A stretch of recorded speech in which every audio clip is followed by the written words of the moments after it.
Episode 3 کے شروعات میں ہم ایک انسان کو دیکھتے ہیں جو کہ فائر بینڈر سے کافی تنگ آ چکا ہوتا ہے اور وہ فائر لارڈ پر حملہ کرنا چاہتا ہے۔ وہ گاؤں والوں کو ایک لڑکی سے ملواتا ہے۔ وہ کہتا ہے کہ یہ لڑکی ہمیں فائر محل تک پہنچائے گی کیونکہ یہ وہاں پر کام کرتی ہے۔ رات کے وقت یہ سارے چلے جاتے ہیں محل میں ان پر حملہ کرنے کے لیے، لیکن جیسے ہی اندر پہنچتے ہیں تو وہاں پر لارڈ کے سارے سپاہی آ کر ان کو گرفتار کر لیتے ہیں۔ یہاں پر فائر لارڈ بھی آ جاتا ہے۔ گاؤں والے اس کو کہتے ہیں کہ تم کب تک اس طرح معصوم لوگوں کی جان لیتے رہو گے۔ یہاں پر ہمیں یہ بھی پتہ چلتا ہے کہ جو گاؤں والوں کو راستہ دکھایا تھا محل کا، وہ لڑکی فائر لارڈ کی بیٹی ہوتی ہے اور جس کا نام عزولہ ہوتا ہے۔ یہاں پر عزولہ نے گاؤں والوں کو دھوکہ دے دیا۔ کسان لڑکا غصے میں آ کر فائر لارڈ کو کہتا ہے کہ ہمیں روکنے میں تو تم کامیاب ہوگے، لیکن کوئی ایسا بندہ ہے جس کو تم نہیں روک سکتے اور وہ اس دنیا پر راج کرے گا۔ یہ بات سن کر اس فائر لارڈ کو غصہ آ جاتا ہے۔ وہ گاؤں والوں کو، اس لڑکے کو، سب کو جلا دیتا ہے۔ دراصل میں وہ لڑکا افطار کے بارے میں بات کر رہا ہوتا ہے۔ عزولہ اپنے باپ کو کہتی ہے کہ یہ سارے پاگل ہو گئے ہیں۔ تب اس کا باپ اسے کہتا ہے کہ نہیں، افطار سچ میں واپس لوٹ آیا ہے اور مجھے ایک سندیش ملا ہے، اور وہ کہتا ہے کہ یہ سب تمہارے بھائی کی بدولت ہوا ہے جیسا میں چاہ رہا تھا۔ یہ سن کر عزولہ کو کافی غصہ آتا ہے کیونکہ وہ اپنے بھائی سے نفرت کرتی ہے۔ تب دوسرے سین میں ہم دیکھتے ہیں کہ کٹارا واٹر بینڈنگ کر رہی ہوتی ہے اور وہاں پر اینگ آ کر بھی اس کے ساتھ مدد کرتا ہے۔ بعد یہ تینوں اپنے اسکائی بیسن پر بیٹھ کر اڑنے لگتے ہیں، لیکن افطار کو دور کہیں پہاڑوں پر کچھ دکھ جاتا ہے اور وہ کہتا ہے کہ ہمیں وہاں جانا چاہیے۔ جیسے ہی یہ لوگ یہاں پر لینڈ کرتے ہیں، افطار ان کو کہتا ہے کہ یہ اماشو شہر ہے، میں یہاں پر پہلے بھی آ چکا ہوں، لیکن وہاں کی سیکیورٹی بہت ہی زیادہ سخت ہوتی ہے۔ پھر ان کو راستے میں ایک لڑکا مل جاتا ہے۔ وہ ان کو کہتا ہے کہ اماشو کے شہر والے باہر والے لوگوں کے ساتھ اچھے سے پیش نہیں آتے۔ پھر کٹارا اس لڑکے کو روک لیتی ہے اور وہ اسے کہتی ہے کہ ہمیں اندر جانا ہے کسی دوست سے ملنے کے لیے، کیا تم ہماری مدد کرو گے؟ تب وہ لڑکا مان جاتا ہے اور ان تینوں کو پرانے کپڑے پہنا کر اپنی گاڑی میں بٹھا دیتا ہے۔ پھر یہ اندر جانے کے بعد کٹارا اس لڑکے کا شکریہ ادا کرتی ہے۔ اب ساتھ ہی وہ لڑکا اسے کہتا ہے کہ اماشو خطرناک جگہ ہے، یہاں پر اپنا خیال رکھنا۔ پھر اینگ کہتا ہے کہ وہاں پر کوئی اڑ رہا ہے اور وہ اس کے پیچھے بھاگنے لگتا ہے۔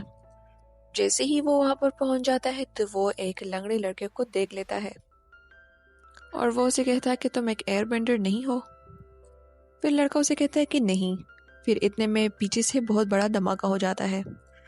پھر اینگ اور کٹارا ان لوگوں کی مدد کرتے ہیں اور وہاں کی آگ بجھا لیتے ہیں۔ اتنے میں وہاں پر اس لنگڑے لڑکے کا بابا جاتا ہے اور وہ ان تینوں کا شکریہ ادا کرتا ہے اور ان کو اپنے ساتھ اپنے گھر لے کر جاتا ہے۔ پھر یہ تینوں ان سے پوچھتے ہیں کہ یہ دھماکہ کیسا تھا۔ لنگڑا لڑکا اسے کہتا ہے کہ یہاں پر فائر نیشن کے کچھ جاسوس بھی رہتے ہیں، ہو سکتا ہے کہ یہ دھماکہ ان لوگوں نے کیا ہو۔ اور وہاں پر اس لڑکے کا باپ ایک میکینیکل ہوتا ہے جو کہ چھوٹی بڑی مشینیں بنواتا ہے۔ جب یہ تینوں باہر آتے ہیں تو اینگ دیکھتا ہے کہ اس دھماکے کی وجہ سے کتنا بڑا نقصان ہو گیا ہے اور وہ یہ سب دیکھ کر کافی دکھی ہو جاتا ہے۔ اور اینگ اپنے دوستوں کو کہتا ہے کہ یہ جگہ پہلے ایسے بالکل بھی نہیں تھی، اب یہاں پر اتفاق بالکل بھی نہیں ہے اور مجھے ان سب لوگوں کی مدد کرنی چاہیے۔ تب کٹارا ان کو یاد دلاتی ہے کہ ہمیں تو نارتھ میں جانا چاہیے کیونکہ تم نے کہا تھا کہ وہاں پر بہت برا ہونے والا ہے۔ اینگ اسے کہتا ہے کہ کیوں نہیں، ہم جائیں گے، لیکن پہلے یہاں پر لوگوں کی مدد کرنی چاہیے۔ پھر وہ دوبارہ اس لنگڑے لڑکے اس کے باپ کے پاس آ جاتے ہیں۔ افطار ان کو کہتا ہے کہ میں آپ لوگوں کی مدد کرنا چاہتا ہوں اور وہ ان سے پوچھتا ہے کہ مجھے اس بمباری کے بارے میں بتاؤ۔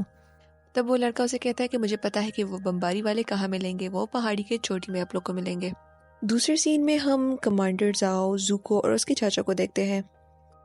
تب کمانڈر زاؤ اس کو کہتا ہے کہ میرے سپاہیوں نے افطار کو اماشو کے شہر میں دیکھا ہے۔ زوکو ان کو کہتا ہے کہ میں اور چاچا صرف وہاں پر جائیں گے۔ پھر جب دوسرے سین میں کٹارا اپنی واٹر بینڈنگ سیکھ رہی ہوتی ہے تو وہ اس مکینک کو دیکھ لیتی ہے جو کہ کسی جاسوس کے ساتھ بات کر رہا ہوتا ہے، اور جیسے ہی وہ اس کے پیچھے جاتی ہے تو وہاں پر وہ لڑکا آ کر اسے روک لیتا ہے جو کہ ان لوگوں کو اس شہر سے باہر ملا تھا۔ وہ لڑکا اسے کہتا ہے کہ یہ مکینک ایک غدار ہے۔ پھر یہ دونوں اس فائر بینڈر جاسوس کا پیچھا کرتے ہیں اور اس جاسوس کے پیچھے آ کر یہ دونوں ایک جنگل میں آ جاتے ہیں۔ وہاں پر اس جاسوس کے ساتھ دو اور ساتھی بھی ہوتے ہیں جو کہ ان دونوں کے ساتھ لڑنے لگ جاتے ہیں، اور وہاں پر وہ لڑکا جس کا نام جیٹ ہوتا ہے اس کے ساتھی بھی آ کر ان لوگوں کو ہرا دیتے ہیں۔ پھر اس کے بعد کٹارا اس کے ساتھ اس کے گھر چلی جاتی ہے جو کہ وہ جنگل میں رہتا ہے۔ دوسری طرف ہم اس لنگڑے لڑکے کو اور اینگ کو دیکھتے ہیں جو کہ اپنے ہوائی اسٹک پر اڑ کر اسی پہاڑی چوٹی پر آ جاتے ہیں۔ یہاں پر یہ دونوں ایک گفا میں آ جاتے ہیں۔ اینگ کو یہاں یہ پتہ چل جاتا ہے کہ اس بمباری کے پیچھے کسی اور کا نہیں بلکہ اسی مکینک کا ہاتھ ہوتا ہے۔ تب جب یہ کٹارا اور اینگ واپس اس گھر میں آ جاتے ہیں تو وہ سوکا کو بتاتے ہیں کہ اس بمباری کے پیچھے بلکہ فائر بینڈر کا نہیں اسی مکینک کا ہاتھ ہے۔ جب کٹارا باہر آتی ہے تو زوکو بھی دور سے اس کو پہچان لیتا ہے۔ کٹارا اپنے دوست جیٹ کے پاس آ جاتی ہے۔ تب جیٹ اسے کہتا ہے کہ ہم نے مکینک کے بیگ میں وہی بلاسٹر جیلی ڈالی ہوئی ہوتی ہے جس سے دھماکہ ہوتا ہے، اور جیٹ یہ چاہتا ہے کہ وہ وہاں کے کنگ کو بھی مار دے۔ تب کٹارا اسے کہتی ہے کہ تم بہت ہی برے ہو، ہمیں ایسا بالکل بھی نہیں کرنا چاہیے۔ کٹارا آ کر اینگ اور سوکا کو کہتی ہے کہ ہمیں اس مکینک کو ڈھونڈنا ہوگا اور اسے روکنا ہوگا کیونکہ جیٹ نے اس کے بیگ میں وہی بم ڈالا ہوا ہے۔ جیسے ہی یہ تینوں باہر آتے ہیں تو وہاں پر زوکو بھی آ جاتا ہے جس نے کٹارا کو یہاں پر دیکھ لیا تھا۔ تب اینگ کٹارا اور سوکا کو کہتا ہے کہ تم لوگ جاؤ مکینک کو روکو، میں ان دونوں کو دیکھ لوں گا۔ تب یہاں پر اینگ اور زوکو کے درمیان فائٹ ہوتی ہے۔ دوسری طرف سوکا اور کٹارا اس محل تک پہنچ جاتے ہیں۔ جیسے ہی وہ جیٹ کے دوست کو دیکھ لیتی ہے جو کہ اس بم کو بلاسٹ کرنے والا ہوتا ہے ایک تیر سے، جیسے ہی وہ تیر مارتے کٹارا اپنے واٹر بینڈنگ سے اس تیر کو بجھا دیتی ہے، مکینک اور وہاں کے کنگ کو بچا لیتی ہے۔ دوسری طرف زوکو اور اینگ لڑ رہے ہوتے ہیں لیکن شہر کی وہ تباہی دیکھ کر اس جگہ کے سپاہی آ جاتے ہیں جس کی وجہ سے ان دونوں کی لڑائی ختم ہو جاتی ہے۔ زوکو کے چاچا زوکو کو اس جگہ سے لے کر جاتا ہے۔